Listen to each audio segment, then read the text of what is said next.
We saw in the previous video how we can use AirCrackNG to crack WPA encrypted passwords using a word list. In the previous video, AirCrackNG went through our word list.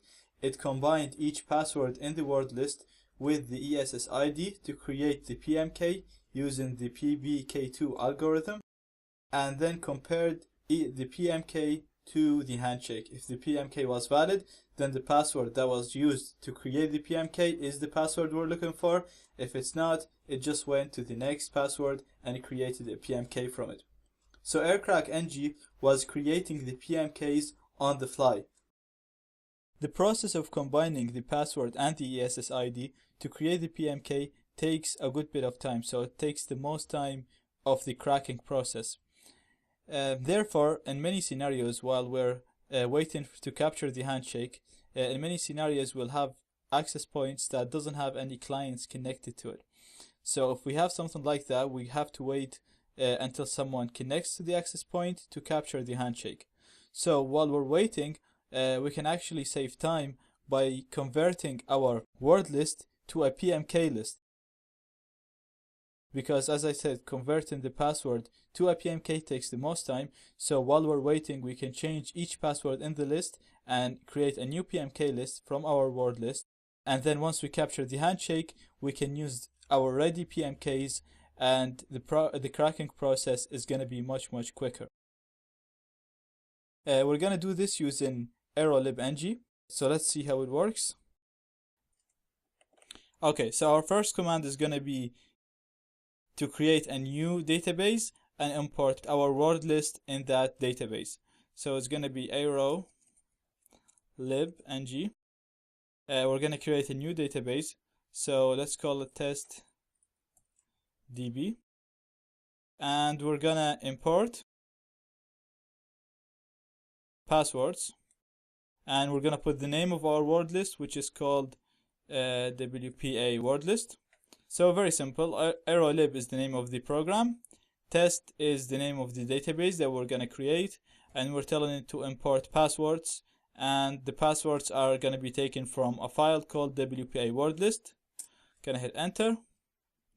And as you can see, a new database called testDB has been created. And the passwords have been imported into it. So the next command we're going to do is we're going to import our ESSID to the database. So I'm just going to store the name of the ESSID or the target network into a file. I'm going to do this using a Linux command, the echo command. So I'm just going to say test AP. I'm going to echo it to a file, and I'm going to call the file test ESSID. So that's basically, so I'm going to read it now. Cat test ESSID. That's just making sure that the name is there. So this command, I just created a file and I saved the word test AP in that file. That's the name of my target access point. And then here I just read the file to make sure that it actually contains test AP, and we can see that it contains test AP. Now I'm going to import this file into my database. So we're going to use the same command that we used before. The only difference is we're going to say we're importing ESSID this time. And the name of the file that contains the ESSIDs is test ESSID. So again, AeroLibNG testDB, that's the name of my database that I'm importing information to. Import is the command, we want to import stuff. ESSID is the name that we're telling it we want to import ESSID. And test ESSID is just a text file that contains the name of my target access point. Gonna hit enter, and that has been imported successfully. Now this is the step that takes the most time. We're gonna convert each password in the list. We're gonna combine it with the ESSID. So we're gonna create a list of PMKs from our word list. Again, we're gonna use AeroLibNG, and we're gonna put the name of the database that contains our word list, and then we're gonna tell it to batch, which is just convert each password, combine it with the ESSID, and create a PMK from each password in the list.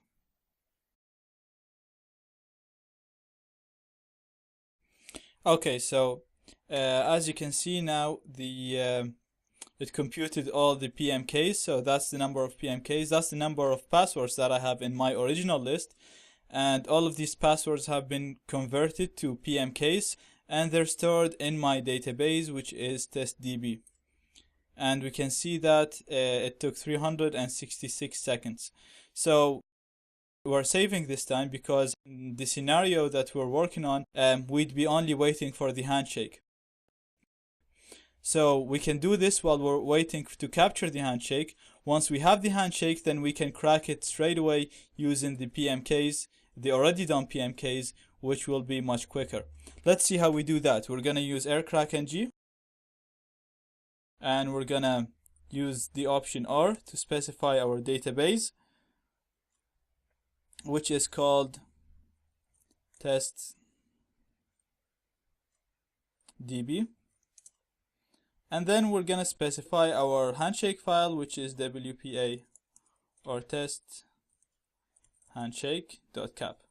So very simple, aircrackng R to specify the testdb, and then we're gonna specify the handshake file.